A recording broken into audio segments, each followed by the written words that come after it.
नमस्कार, जय हिंद, वंदे मातरम। कैसे हैं आप सभी? आशा करते हैं कि आप सभी बहुत ही ज़्यादा अच्छे होंगे। आपको हमारे स्क्रीन पर दिख रहा होगा कि यूपी होमगार्ड की जो बड़ी खबर है, वो खबर इस बेसिक पर है कि जो आपके वेतन में बढ़ोतरी को लेकर। और देखिए, हाई कोर्ट के अगर मैं फैसले की बात करूंगा, पुलिस कांस्टेबल जो बराबर मानदेय वेतन को आपको दिया जाएगा, उस बेसिक पर आराम से चर्चा करने वाले हैं। पहले मैं आपको बताने वाला हूं कि भाई होमगार्ड जवानों को इस वक्त इंतजार ये है कि हमारे कोर्ट के फैसले पर क्या हुआ। भाई, कोर्ट का फैसला हो या फिर 8वें वेतन आयोग में उनको कितना लाभ दिया जाएगा, इस बारे में जानकारी हो। मतलब ये जानने की जिज्ञासा हर एक जवानों को है और इस चीजों को आराम से आज हम यहाँ पर समझने वाले हैं। फाइनली मैंने यहाँ पर अपने क्रोम साइट को ओपन कर लिया है और यहीं पर आपके पहले स्टेटस को चेक करेंगे। तो मैंने यहाँ पर भी इलाहाबाद सुप्रीम कोर्ट का स्टेटस चेक ही कर रहे थे, तो फाइनली मैंने इसे बड़े में कर लिया। तो सुप्रीम कोर्ट का स्टेटस था। अब हम चेक करने वाले हैं आपके इलाहाबाद हाई कोर्ट के स्टेटस को लेकर। तो जो आपका इलाहाबाद हाई कोर्ट स्टेटस है, इलाहाबाद हाई कोर्ट स्टेटस, तो Allahabad, one second, Allahabad high court case status, तो ये आपका आ गया। और जो आपके जानकारी के लिए बता दें, जो ये आपका केस का नंबर वगैरह जो भी अगली तारीख होगी, उस बेसिक पर क्या कुछ कैसे होने वाला है, आपके जानकारी के लिए बताना चाहते हैं। इसमें जो मतलब सुनवाई की तारीख है, ये एक तरह से बता दें, जवानों के लिए एक इंतजार का जो समय है, ये बहुत ही अच्छा है। अब केस टाइप जो हमारा रहने वाला है, केस टाइप रहने वाला है भैया यस, भैया कुछ ऐसे कर था, CIPL, हाँ CIVL। तो भैया केस नंबर 5558 रहने वाला है, 5598 रहने वाला है। तो 5598 रहने वाला है। केस यस हमारा 2020 रहने वाला है। और हमारा जो कैप्चर रहने वाला है, आज 8782 कैप्चर रहने वाला है। तो 8782 कैप्चर हो गया, मैंने गो पर क्लिक कर दिया। हाँ भाई, रिकॉर्ड नॉट फाउंड, यहाँ पर मैं कुछ मिसअंडरस्टैंडिंग कर रहा हूँ। 2022 कर दूं यार, थोड़ा सा मैं यहाँ पर कंफ्यूज हो जाता हूँ। कभी कभार ऐसा होता है ना भाई, इस केस के वगैरह वगैरह जानकारी निकालते थे, खुद कंफ्यूजन में आ जाना पड़ता है। तो 85 हो गया, 83 हो गया। अब मैंने यहाँ पर कुछ मिसअंडरस्टैंडिंग तो नहीं की है। संतोष कुमार श्री अतुल, ये भाई कुछ गलत खुलकर आ रहा है, गलत खुलकर आ रहा है। 5558 रहने वाला है केस, मैंने डाल कुछ और रहा हूँ। हाँ तो जी, मैंने यहाँ पर गलती ये की, हमारा जो केस नंबर 5598 और इसके साथ साथ जो केस ईयर से 2021 रहने वाली है। तो प्रॉब्लम सही थी। अब यहाँ पर मैंने इसे यहाँ पर सही कर लिया। अब कैप्चर हमारा आ गया 7076, कैप्चर आ गया भैया 70, भाई साहब 76, 7076 कैप्चर हो गया। मैंने गो पर क्लिक कर दिया। अब ये देखिए यहाँ पर लिखकर आ भी गया। अब ये है केस होमगार्ड वाला, और होमगार्ड और इसके साथ साथ रामनाथ गुप्ता, BS श्री राजेंद्र कुमार तिवारी जी। अब यहाँ पर देख सकते हैं। अब इसमें जो मैंने इस व्यू पर क्लिक किया। अब इसमें जो अगली तारीख है, अगली तारीख के ऊपर बेसिकली चर्चा करेंगे। अगली तारीख देखिए यहाँ पर साफ साफ नेक्स्ट हेयरिंग डेट को यहाँ पर लगा दी गई है, यानी कि पहले यहाँ पर नहीं थी और अगली तारीख को यहाँ पर लगा दी गई है। तो होमगार्ड जवानों के लिए बता दें, ये जो अगली तारीख है, ये आप लोग के लिए एक सुनहरा मौका हो सकता है, गोल्डन चांस हो सकता है, क्योंकि डेट फिक्स की गई है 17/12/2025 को।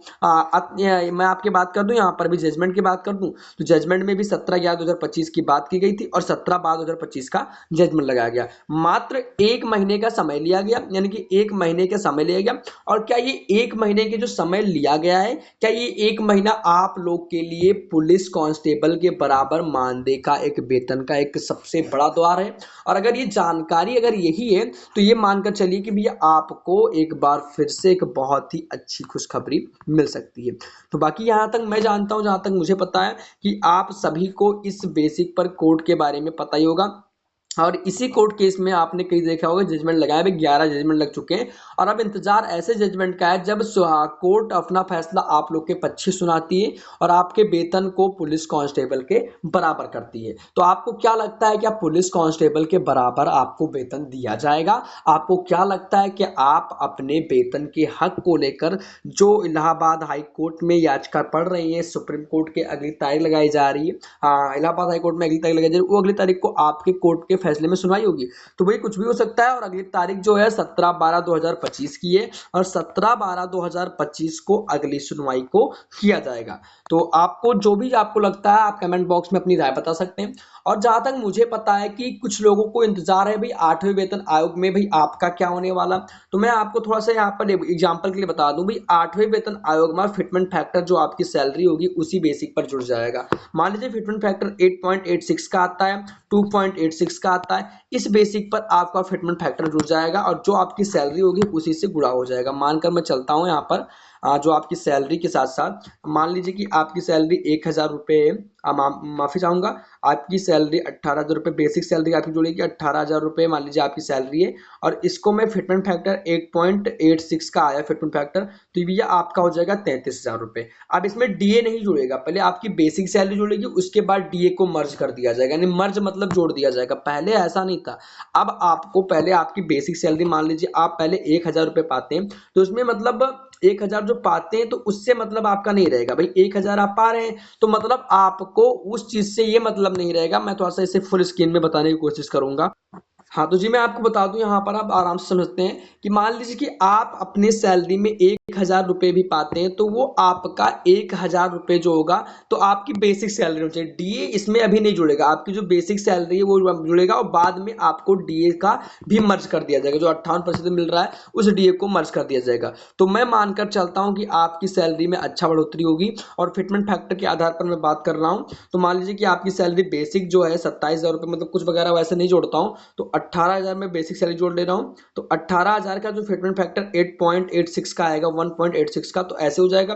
ये हो गया भैया आपका 33,480 रुपये, और इसी में अब डीए जोड़ दिया जाएगा। अब इसके बाद डीए जोड़ा जाएगा जो बढ़ोतरी की गई है, तो इस बेसिक पर आपको सैलरी का लाभ दिया जाएगा। और ये मानकर चलिए कि जैसा भी लाभ दिया जाएगा अच्छा दिया जाएगा, क्योंकि फिटमेंट फैक्टर की अगर मैं मानूं तो फिटमेंट फैक्टर कुछ भी हो सकता है। फिटमेंट फैक्टर अगर बात करें तो 8.6 का हो सकता है, 2.56 का होता है, 2.56 का होता है तो उसमें और लाभ मिलेगा। यानी कि जितनी आपकी सैलरी बेसिक हो, यानी कि अगर आप 1,000 रुपये पाते हैं और इसमें डी आपको 300 रुपये मिलते हैं, तो पहले आपको 300 साथ नहीं जोड़ना है, पहले 1,000 का आप फिटमेंट फैक्टर मिलेगा, जो भी आपका महंगाई भत्ता वगैरह वगैरह जो भी कुछ बेसिक पर होगा उस बेसिक पर आपका 8वें वेतन आयोग का लाभ मिलेगा। उसके बाद जो भी सैलरी आपकी बनकर आएगी उसी के साथ डीए को भी जोड़ दिया जाएगा। मान लीजिए आप 1,000 रुपये पाते हैं और आपको डीए 300 रुपये मिलते हैं, तो 1,000 रुपये अगर आप पाते हैं तो इसी में पहले आपका 8वें वेतन आयोग का लाभ दिया जाएगा, और उसके बाद जो आपकी नई सैलरी बनकर आएगी उसके साथ डीए को जो 300 रुपये मिलता था वही आपको डीए भी जोड़ दिया जाएगा। तो इस बेसिक पर आपको आपका रकम, आपका मानदेय, आपका वेतन आपको दिया जाएगा। मानकर चलिए कि आपको अच्छा लाभ मिलेगा।